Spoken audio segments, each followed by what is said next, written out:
الحمد لله وكفى والصلاة والسلام على عباده الذين اصطفى خصوصا على أفضلهم وخاتم النبيين محمد الصادق الأمين وعلى آله وصحبه أجمعين.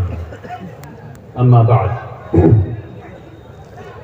علماء عظام، اساتذہ کرام، مہمانان گرامی، محترم والدین، فارغ التحصیل علماء و حفاظ، عزیز طلبہ، جامعہ رحمانی کے تمام کارکنان اور اہل منگیر، السلام علیکم ورحمۃ اللہ وبرکاتہ۔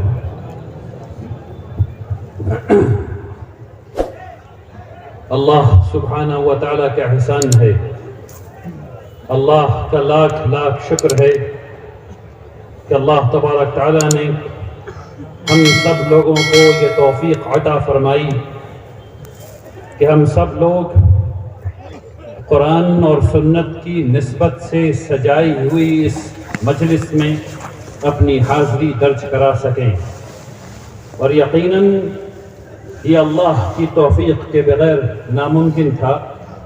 اس لیے شکر ہے اس ذات کا جس نے ہمیں توفیق دی کہ ہم اس کا شکر ادا کر سکیں۔ سبحان اللہ و بحمدہ، سبحان اللہ العظیم۔ اپنی بات شروع کرنے سے پہلے میں آپ کے سامنے ایک گزارش رکھنا چاہتا ہوں۔ ہمارے درمیان جامعہ رحمانی کے استاد حدیث حضرت مولانا جناب عبدالسبحان صاحب رحمانی اب نہیں رہے رحمۃ اللہ علیہ، اور آج ہمارے ایک مہمان جو کشن گنج سے تشریف لائے تھے، جناب اسیر الدین صاحب ابن محمد کلیم الدین صاحب، انہیں ہارٹ اٹیک آ گیا اور وہ بھی اس جہاں سے کوچ کر گئے۔ انا للہ و انا الیہ راجعون۔ یقیناً ہم سب لوگ اللہ کی جانب سے ہیں اور اسی جانب لوٹ جانا ہے۔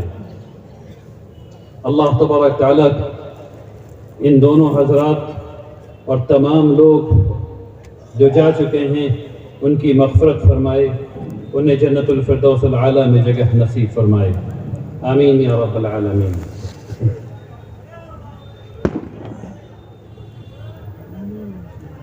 میرے بھائی، یا تو آپ کی بات میں سن لوں یا آپ میری بات سن لیجئے۔ یہ صحیح بات نہیں ہے کہ بات ہو رہی ہو اور دوسرے لوگ چیخ رہے ہوں۔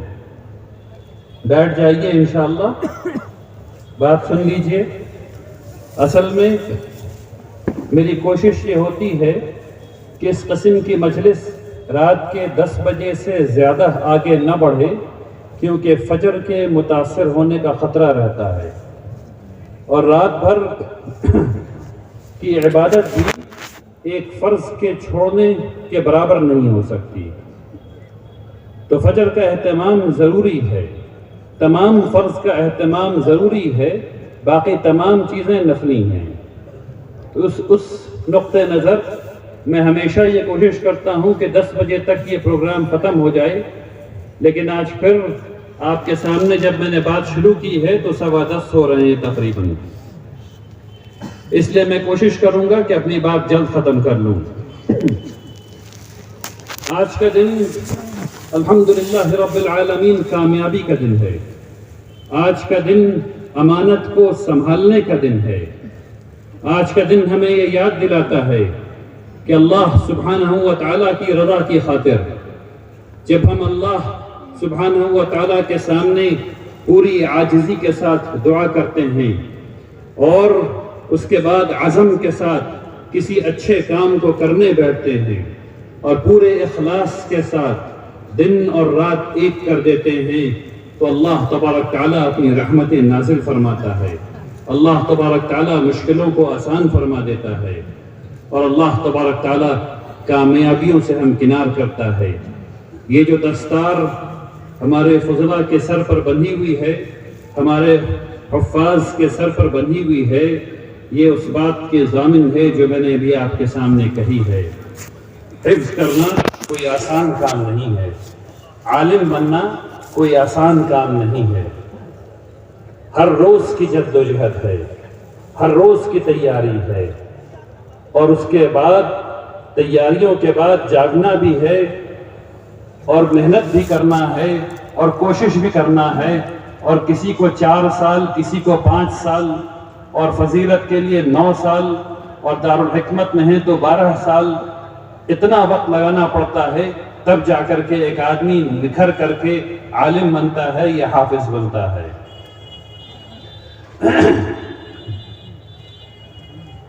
اس کامیابی کے پیچھے بہت سے لوگوں کا ہاتھ ہوتا ہے۔ اللہ تبارک تعالیٰ ان سب سے قبول فرمائے۔ سب سے پہلے میں شکریہ ادا کرنا چاہتا ہوں اپنے تمام مہمانان گرامی کا، تمام رضاکار حضرات کا، اہل منگیر کا۔ آپ تمام حضرات ملک کے کونے کونے سے یہاں آتے ہیں، خاص کر کے صوبہ بہار کے کونے کونے سے یہاں آتے ہیں، مختلف سمتوں سے آتے ہیں، اس عقیدت اور محبت کے اظہار میں آتے ہیں جو آپ کے دل میں ہے۔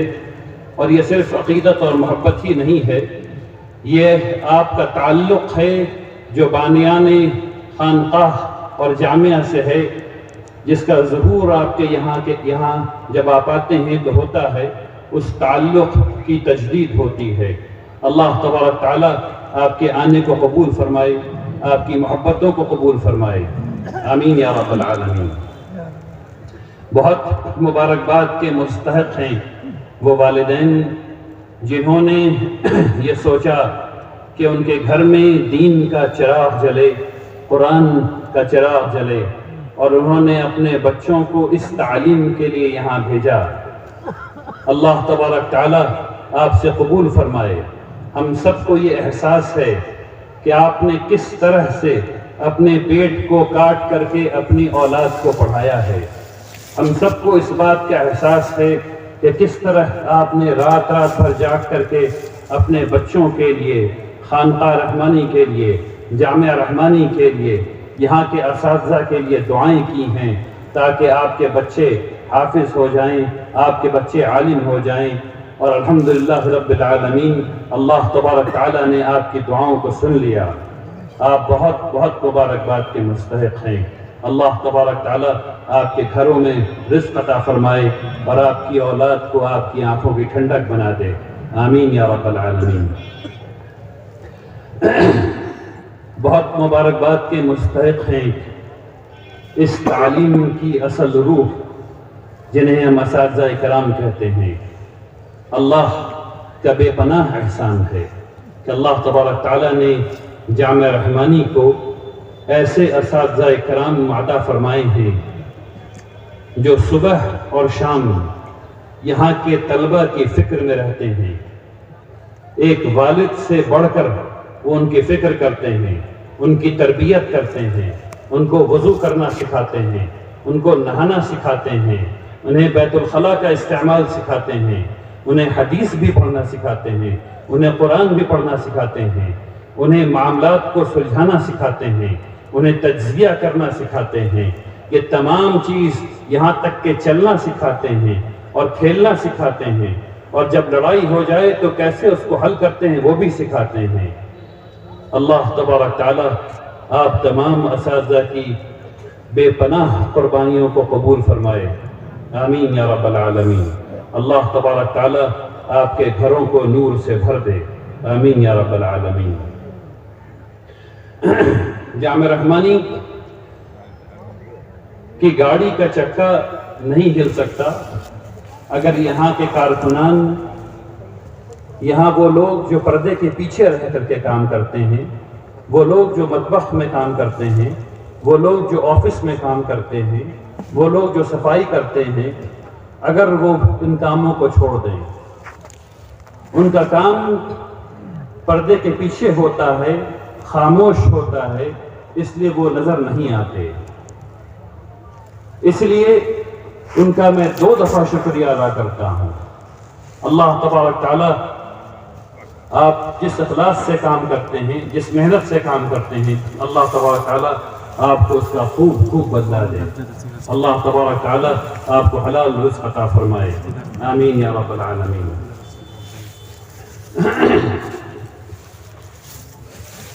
آج اس محفل میں ہمارے فارغ التحصیل علماء حضرات بیٹھے ہوئے ہیں۔ میں آپ سے یہ کہنا چاہتا ہوں کہ ماشاءاللہ آپ نے خوب تعلیم حاصل کی، اور وقت ہوتا تو میں آپ کی تعلیم کے مرحلے کے بارے میں بات کرتا، لیکن میں آپ سے کہ جس چیز کا علم ہو اس کے بارے میں اس کو بیان کرو، جس چیز کا علم ہو اسے بیان کرو، اور جس چیز کا علم نہیں ہو کہہ دو لا ادری، مجھے پتہ نہیں۔ اور یہی علم کی امانت ہے۔ آپ نئے ہیں، آپ ابھی فارغ ہوئے ہیں، اس لیے شیطان ایک خاص پیرائے میں آپ کے پاس آئے گا اور آپ سے ایسا سوال کیا جائے گا جس میں آپ کو لگے گا کہ اگر آپ ابھی فوراً منہ توڑ جواب نہیں دے سکے تو بازی ہار جائیں گے، لیکن وہی وقت ہے، ابھی سے اپنے دل کی تربیت کیجیے کہ خدا نخواستہ ایسا وقت آ جائے تو آپ یہ کہہ سکیں کہ مجھے نہیں معلوم، اور یہی اچھی بات ہوگی۔ یہاں پر ابھی وہ لوگ جنہوں نے 2 سال تعلیم حاصل کی ہے عالم اور فاضل بننے کے بعد، جو ہمارے مفتیان حضرات ہیں، انہوں نے بہت محنت کی ہے۔ ان 2 سالوں میں انہوں نے 300 مختلف مسائل کو پڑھا ہے، سمجھا ہے، اس کی تحقیق کی ہے، اور اب وہ مفتی ہوئے ہیں۔ میں آپ سے یہ کہنا چاہتا ہوں، وقت کی قلت کی وجہ سے آپ کے لیے امام مالک رحمۃ اللہ علیہ کا واقعہ میں نقل کرنا چاہتا ہوں۔ ایک صاحب امام مالک رحمۃ اللہ علیہ کے پاس آئے مصر سے، اور 2 روایت ہے۔ ایک روایت میں ان کے پاس 40 سوالات تھے اور دوسرے میں 48، اور امام مالک نے اس میں سے 32 کے بارے میں کہا مجھے نہیں پتا۔ تو ان صاحب نے کہا آپ کیسے آدمی ہیں، میں تو آپ بہت بڑا عالم سمجھ رہا تھا، آپ تو یعنی میں مصر سے آیا ہوں اور آپ 32 کے بارے میں کہہ رہے ہیں کہ مجھے نہیں معلوم۔ انہوں نے کہا کہ اس سے خراب بات اور کیا ہو سکتی ہے کہ اگر مجھے نہیں معلوم اور میں کہہ دوں کہ مجھے معلوم ہے۔ تو نہیں معلوم کہنا بری بات نہیں ہے، لیکن میں آپ دونوں حضرات سے کہنا چاہتا ہوں کہ شریعت کے معاملے میں ایک دفعہ تو نہیں معلوم کہنا اچھا ہے، لیکن پھر اس کو سیکھنا ضروری ہے، تو ضرور سیکھیں انشاءاللہ۔ ہمارے حفاظ یہاں موجود ہیں، میں آپ سے کہنا چاہتا ہوں کہ آپ کو اللہ سبحانہ و تعالیٰ کے شکر کے بعد آپ کو اپنے والدین کا شکر ادا کرنا چاہیے۔ رسول اللہ صلی اللہ علیہ وسلم کی حدیث ہے، خیرکم من تعلم القرآن وعلمہ، تم میں سب سے بہتر وہ ہے جو قرآن پڑھے اور پڑھائے۔ آپ کے والدین کتنے نیک نیت ہیں، کتنے اچھے لوگ ہیں ماشاءاللہ، کہ انہوں نے آپ کے لیے بہتر سمجھا کہ آپ سب سے اچھے لوگوں میں شمار کیے جائیں، آپ قرآن پڑھیں اور پھر قرآن پڑھائیں انشاءاللہ۔ آپ کو اپنے والدین کا بہت بہت شکریہ ادا کرنا چاہیے، اور ان کی خدمت میں ہر وہ کام جو آپ کر سکتے ہیں انہیں کرنا چاہیے۔ آپ کو یہ بھی میں بتانا چاہتا ہوں کہ آپ کے والدین نے اور آپ کے لیے کیا کیا ہے۔ آخرت میں قرآن کریم کو ہر انسان کے لیے کھڑا ہونا ہے، یا تو وہ اس کے خلاف گواہی دے گا یا اس کے لیے گواہی دے گا۔ اللہ کرے کہ قرآن آپ کے لیے گواہی دے، اور انشاءاللہ جب قرآن آپ کے لیے گواہی دے گا تو قرآن اللہ سبحانہ و تعالیٰ سے کہے گا یا اللہ اس نے مجھے پڑھا تھا، اس کو انعام دیجئے، تو آپ کے سروں پر ایک عزت والا تاج رکھ دیا جائے گا۔ پھر قرآن اللہ سے کہے گا یا اللہ کچھ اور دیجئے، تو آپ کو عزت والا لباس پہنا دیا جائے گا، اور پھر آپ سے کہا جائے گا پڑھتے جاؤ اور اوپر اٹھتے جاؤ۔ ہر ایک آیت جو آپ پڑھیں گے آپ کے درجات بلند ہوتے رہیں گے۔ یہ وہ چیز ہے جو آپ کو اس کم عمری میں آپ کے والدین نے تھال میں سجا کر کے دے دی ہے۔ بہت بہت مبارکباد کے مستحق ہیں آپ، جنہوں نے اپنی اولاد کے لیے اتنا اچھا چاہا۔ اب جب بھی یہ پڑھیں گے ان کا ثواب ان کے اساتذہ کو بھی ملے گا اور آپ کو بھی ملے گا انشاءاللہ۔ میں یہ باتیں اس لیے بھی آپ لوگوں کے سامنے بتا رہا ہوں کہ ہم لوگوں کی ضرورت ہے کہ ہم لوگ قرآن سے جڑے رہیں، اور حافظ اس کی سب سے مضبوط کڑی ہے۔ ہم لوگوں کو چاہیے کہ ہم اپنے اولاد کے لیے یہ چاہیں کہ وہ سب سے اچھے لوگوں میں شمار ہوں، اور اس کا سب سے آسان طریقہ یہ ہے کہ کم عمری میں انہیں حافظ بنا دیا جائے۔ اللہ کا شکر ہے کہ جامعہ رحمانی میں حفظ کے پروگرام میں اب ہم لوگ باقی تمام مواد بھی پڑھاتے ہیں، اور اس کے باوجود الحمدللہ ہمارے حفاظ اپنے معیار پر، یعنی کہ 6 دن کے اندر پورا قرآن بغیر کسی بڑی غلطی کے سناتے ہیں، اور جب وہ سنا لیتے ہیں تبھی انہیں حافظ کا درجہ دیا جاتا ہے۔ اللہ تبارک تعالیٰ آپ سب لوگوں سے قبول فرمائے، آپ کے والدین سے قبول فرمائے، آمین یا رب العالمین۔ جامعہ رحمانی نے نیا شعبہ قائم کیا 3 سال پہلے، اور وہ الحمدللہ بہت عمدہ کام کر رہا ہے۔ میڈیا آج کا سچ ہے، آج دنیا میڈیا کی زبان میں سوچتی ہے، ثقافتیں میڈیا کی زبان میں بنتی ہیں اور تباہ ہو جاتی ہیں، تہذیب کی جنگ میڈیا کے زبان سے لکھی جا رہی ہے اور لڑی جا رہی ہے۔ ابھی آپ نے ایک ویڈیو دیکھا، اور اس ویڈیو میں آپ نے خانقاہ رحمانی کی تاریخ کو دیکھا، آپ کے دل پر کچھ مختلف اثر ہو رہا تھا۔ میں یہاں بیٹھ کر آپ کے چہروں کو دیکھ رہا تھا، آپ کے دل پر کچھ مختلف اثر ہو رہا تھا۔ اگر اس پریزنٹیشن سے پہلے میں یہ بات کہہ رہا ہوتا تو آپ کو میری بات میں شاید اتنی صداقت محسوس نہیں ہوئی ہوتی۔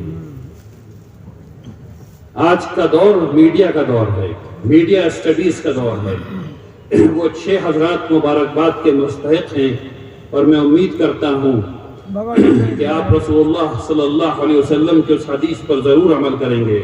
رسول اللہ صلی اللہ علیہ وسلم نے فرمایا کہ گناہ کے لیے یہ کافی ہے کہ جو سنو اس کو آگے بڑھا دو۔ گناہ کے لیے یہ کافی ہے کہ جو سنو اس کو آگے بڑھا دو، اور یہی میڈیا کا پہلا اصول ہے۔ اصول کیا ہے؟ جو سنو اس کو پرکھو، اس کو جانچو، اس کی تصدیق کرو، اور اس کے بعد پھر اس کو نشر کرو۔ مجھے آپ سے بڑی اچھی امیدیں ہیں۔ اللہ یہ 6 لوگ جنہوں نے اس میں ڈپلومہ حاصل کیا ہے، میں امید کرتا ہوں کہ یہ اسلام کے لیے 6 مینارے ثابت ہوں گے انشاءاللہ، آمین یا رب العالمین۔ اب میں آپ سے چند منٹ وقف کے موضوع پر بات کرنا چاہتا ہوں۔ وقف بل آیا، ہم لوگوں نے اس کو پڑھا، اور پڑھ کر کے یہ سمجھا کہ اللہ کی شریعت میں مداخلت ہے۔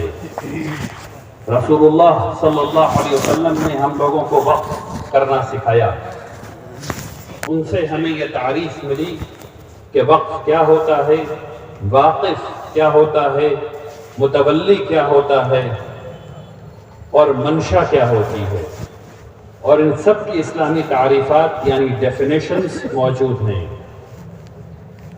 اور یہ جب وقف بل آیا تو اس سے یہ پتہ چلا کہ اس نے جو اسلام کی روح ہے وقف کی وہ ختم کر دی ہے، اور اس کو پراپرٹی مینجمنٹ کا ایک ادارہ بنا دیا ہے۔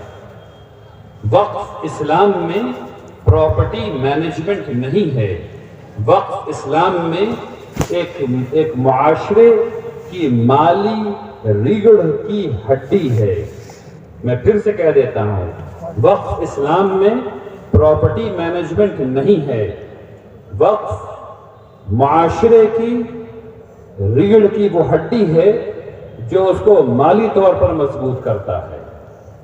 یعنی اسلام میں جو وقف کا تصور ہے وہ اس طرح سے ہے کہ اگر کسی ایک جگہ پر مسلمان ہیں تو وہ ایسے ادارے قائم کریں مسجد کے اطراف میں جس میں اس معاشرے کے بچے جب وہ پیدا ہوں تو وہاں وقف موجود ہو، چاہے وہ ڈاکٹر کی صورت میں موجود ہو، چاہے وہ نرس کی صورت میں موجود ہو، اور جب بچے بڑے ہوں اور مکتب جائیں تو وقف موجود ہو تاکہ اگر والد کے پاس پیسہ نہیں ہو پڑھانے کا تو کوئی فرق نہیں پڑتا، اسلام کا علم کے ساتھ بے پناہ گہرا ربط ہے، اس لیے اس کے علم کا نظام بچپن سے موجود ہو، پھر چاہے والد کی استطاعت ہو یا نہیں ہو، اور وہ مکتب وقف کے ذریعے بنایا گیا ہو اور اس میں استاذ کو جو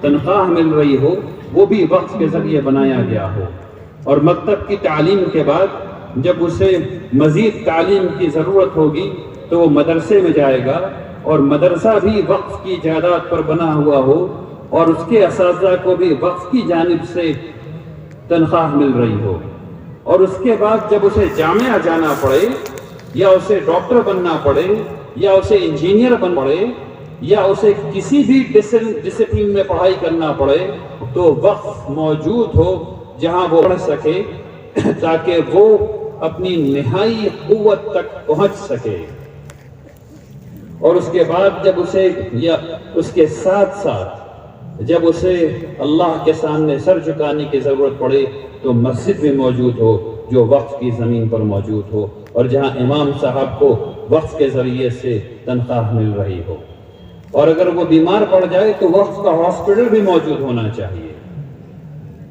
اور اس کے بعد جب اس کی موت آ جائے تو وقف کے لوگ ہونے چاہیے جو اس کو دفن کر سکیں اور اس کی قبر کا پیسہ نہیں لیا جانا چاہیے۔ یہ وہ تصور ہے جو اسلام نے جس کی بیج رکھی، جس کو پروان چڑھایا، اور جو اس ملک میں بہت پھولا، بہت پھیلا، پھولا نہیں بہت پھیلا۔ صرف 150 سال پہلے کی بات ہے، آپ کے دادا نے آپ کو یہ بتایا ہوگا یا آپ کے پردادا نے آپ کے دادا کو بتایا ہوگا کہ اس مسجد کے لیے 20 گاؤں وقف ہے، اس مدرسے کے لیے 30 گاؤں وقف ہے، اس جگہ کے لیے 40 گاؤں وقف ہے، اور یہ آج بھی موجود ہے، یہ آج بھی موجود ہے۔ میں یہ بات آپ کے سامنے اس لیے کہہ رہا ہوں کہ اتنا بڑا اجتماع ہے، اگر ہم سب لوگ اس کی فکر کر لیں تو ہم سب لوگ مل کر کے جو ہے اس کو بچا بھی لیں گے اور نیا بنا بھی لیں گے انشاءاللہ۔ اب واپس جاتے ہیں وقف بل پر۔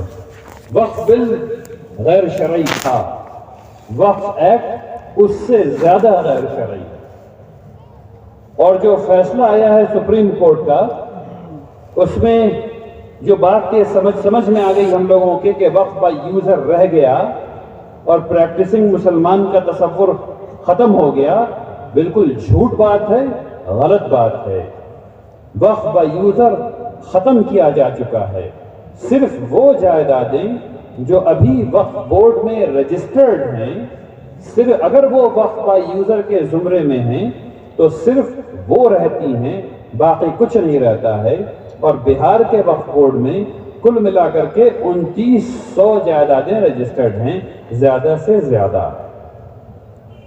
بہار میں 2011 کے سروے کے مطابق 44,000 گاؤں ہیں، اور اس کے بعد میں سروے جو ریلیز نہیں ہوا اس کی اڑتی خبر یہ آئی ہے کہ 66,000 گاؤں سے زیادہ ہیں۔ تو 66,000 کو چھوڑ دیتے ہیں، 44,000 گاؤں کے بارے میں بات کر لیتے ہیں۔ ان 44,000 گاؤں میں مسلمان رہتے تو ہیں یا نہیں رہتے ہیں؟ ہاں یا نہیں؟ تو مرتے بھی ہوں گے یا مسلمان نہیں مرتے؟ مرتے ہیں نا بھائی، تو دفن بھی ہوتے ہوں گے، کیونکہ مسلمان بہائے تو جاتے نہیں ہیں ندی میں، یا جلائے بھی نہیں جاتے ہیں، تو دفن ہوتے ہیں۔ تو ان 44,000 گاؤں میں ایک قبرستان تو ہوگی۔ رجسٹرڈ کتنا ہے؟ 2900۔ قبرستان کتنی ہے کم سے کم؟ اچھا شہر کے بارے میں نے بات ہی نہیں کی ہے۔ پٹنہ، مظفر پور، منگیر، یہ سب شہر جو ہے اس کو چھوڑ دیا ہے۔ 207 شہر ہیں، ان کو چھوڑ دیا ہے۔ تو جہاں مسلمان رہتے ہوں گے وہاں مسجد تو ہوگی ہی ایک نہ ایک، تو 44,000 مسجد ہو گئی۔ وہاں مکتب تو ہوگا ہی، وہاں چاپا کل تو ہوگا ہی۔ ابھی میں نے کوئی اور عیدگاہ کی بات نہیں کی ہے، ابھی میں نے اسکول کی، کالج کی، لائبریری کی، یونیورسٹی کی، کسی کی بات نہیں کی ہے، ہاسٹل کی، دارالاقامہ کی کوئی اور بات نہیں کی، مدرسے کی کوئی بات نہیں کی ہے۔ تو 1,22,000 تو ایسی ہو گیا بغیر کسی چیز کو جوڑے ہوئے۔ اب بتائیے کوئی وقفہ یوزر کی چیز بچ رہی ہے؟ نہیں، یہ کھیل ہے۔ اور آپ کو یہ جاننا چاہیے کہ جمہوریت میں کھیل کیسے کھیلتے ہیں۔ اگر آپ بیدار نہیں ہیں تو آپ نہیں ہیں۔ میں جملے کو دوبارہ کہہ دیتا ہوں، اگر آپ بیدار نہیں ہیں تو آپ نہیں ہیں۔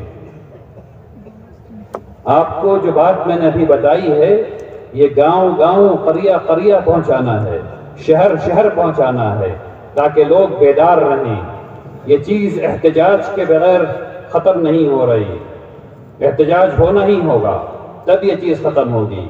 سپریم کورٹ نے جو عبوری فیصلہ دیا ہے اس میں بھی احتجاج کرنا ہے۔ کس طریقے سے؟ ابھی جو یہ بات کہی جا رہی ہے کہ وقف بورڈ میں رجسٹر کرا لو، صحیح بات ہے، میں اس کو آپ کو سمجھانے کی کوشش کرتا ہوں۔ ہم لوگ کہہ کیا رہے ہیں؟ ہم لوگ یہ کہہ رہے ہیں کہ ایک بالعموم شرعی ایکٹ تھا 1995 کا، جس میں وقف کی، واقف کی، منشا کی اور متولی کی تعریفات اسلامی تھیں، اور وقف ایکٹ 2025 میں یہ سب غیر اسلامی ہیں، اس میں کوئی شبہ نہیں ہے۔ ہم یہ کہہ رہے ہیں کہ وہ جائیدادیں جو رجسٹرڈ ہیں، جو کروائی گئی تھیں اس فکر کے ساتھ کہ یہ ایکٹ شرعی ہے 1995 کا، اس کے ذریعے وہ ان جائیدادوں کو اب رجسٹر کرا لو ایک غیر شرعی ایکٹ میں۔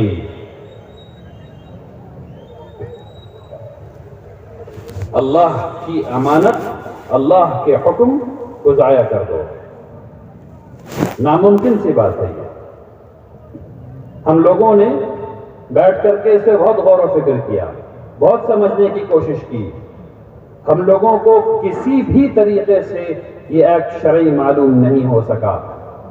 ہم لوگوں نے مقاصد شرعیہ کو سامنے رکھ کر کے اس کا تجزیہ کیا، ہمیں پتہ چلا کہ یہ ایکٹ غیر شرعی ہے۔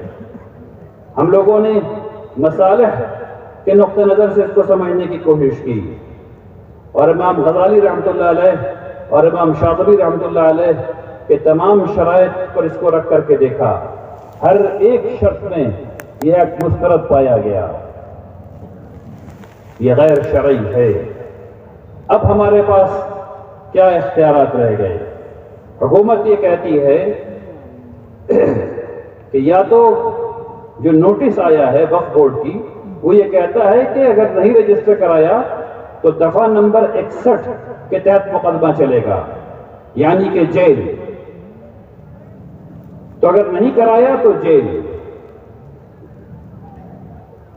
یعنی آپ کو بالاکراہ اس کو کرانا ہی کرانا ہے۔ اب اس میں شریعت کیا کہتی ہے؟ تو شریعت یہ کہتی ہے کہ چونکہ تم اسلامی نظام میں نہیں رہتے ہو، اسلام کو فوقیت حاصل نہیں ہے، اسلام کا نظام حق قائم نہیں ہے، اس لیے اگر کوئی چیز ایسی آ جائے جس میں اتنا جبر ہو، اتنی زبردستی ہو، تو اس میں دو صورتیں ہوتی ہیں، ایک عزیمت کی، ایک رخصت کی۔ عزیمت یہ ہوگی کہ ہم کم سے کم یہ کریں کہ ہم ہائی کورٹ جائیں اور ہائی کورٹ میں پٹیشن ڈالیں کہ یہ چیز ہمیں اپنے مذہب سے دور کر رہا ہے، ہم اس کو غیر شرعی سمجھتے ہیں، اس لیے ہم اس میں رجسٹر نہیں کرا سکتے ہیں، اور انتظار کریں کہ وہ کورٹ کا فیصلہ آئے، اس کے بعد کی راہ دیکھی جائے۔ رخصت یہ ہوگی، اور صرف یہی ایک رخصت ہو سکتی ہے، دوسری کوئی رخصت نہیں ہو سکتی ہے، کہ ہم اس کو رجسٹر تو کرائیں لیکن رجسٹر کے ساتھ ساتھ اپنے موقف کو بیان کریں، یعنی حکومت کو یہ بتائیں کہ میرے اس رجسٹریشن سے ہرگز نہ یہ سمجھا جائے کہ ہم اس ایکٹ کو صحیح سمجھتے ہیں، ہرگز نہ یہ سمجھا جائے کہ ہم اس ایکٹ کو جائز سمجھتے ہیں، ہرگز نہ یہ سمجھا جائے کہ ہم اس ایکٹ کو شرعی سمجھتے ہیں، ہم اس ایکٹ کو غیر شرعی سمجھتے ہیں، ہم اس ایکٹ کو غیر دستوری سمجھتے ہیں، ہم اس ایکٹ کو بنیادی حقوق کی پامالی سمجھتے ہیں، اور ہم صرف اس لیے رجسٹر کرا رہے ہیں کیونکہ ہمارے پاس اختیار نہیں ہے۔ آپ نے کہا ہے کہ 20,000 سے 1,00,000 روپے تک کا جرمانہ دو، یا جیل جاؤ، یا پھر رجسٹر کراؤ۔ تو اس جبر کی وجہ سے ہم رجسٹر کرا رہے ہیں، اور صرف وہ اس کو لکھ کر کے نہ صرف اپلوڈ کریں بلکہ اس کو سپریم کورٹ کے ججز کو بھیجیں، لا منسٹر کو بھیجیں، مائنورٹی کمیشن کو بھیجیں، اور مختلف اداروں کو بھیجیں، تاکہ یہ بات جگ ظاہر ہو جائے کہ مسلمان احتجاج کے طور پر اس کو درج کرا رہے ہیں کیونکہ ان کے پاس کوئی اور راستہ نہیں بچا تھا، اور مسلمان ایک امن پسند قوم ہے، اس لیے وہ یہ کام کر رہی ہے۔ لیکن میں آپ کو پھر بتا دوں کہ اس سے مسئلہ حل نہیں ہوگا، احتجاج ہی ایک راستہ ہے جس سے کچھ ہو سکتا ہے۔ تو آپ لوگوں کو انتظار کرنا چاہیے امارت شرعیہ کا اور تمام ملی جماعت کا کہ وہ اس نقطہ نظر، ان کا نقطہ نظر کیا بنتا ہے، اور اس پر جو آپ سے کہا جائے اس کو کیجئے انشاءاللہ۔ میں سمجھتا ہوں کہ میں نے اپنی بات وقت کے موضوع پر واضح کر دی ہے۔ اللہ تبارک تعالیٰ آپ سب لوگوں کے آنے کو قبول فرمائے۔ اللہ تبارک تعالیٰ ہمارے حفاظ کو، ہمارے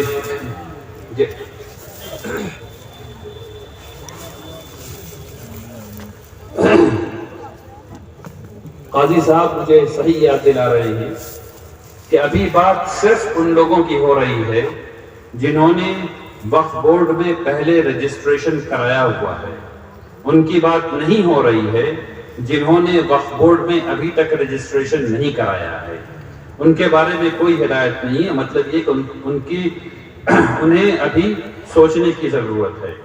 باقی صرف یہ بات جو آئی ہے وہ لوگ جو رجسٹرڈ ہیں ان کے لیے آئی ہے۔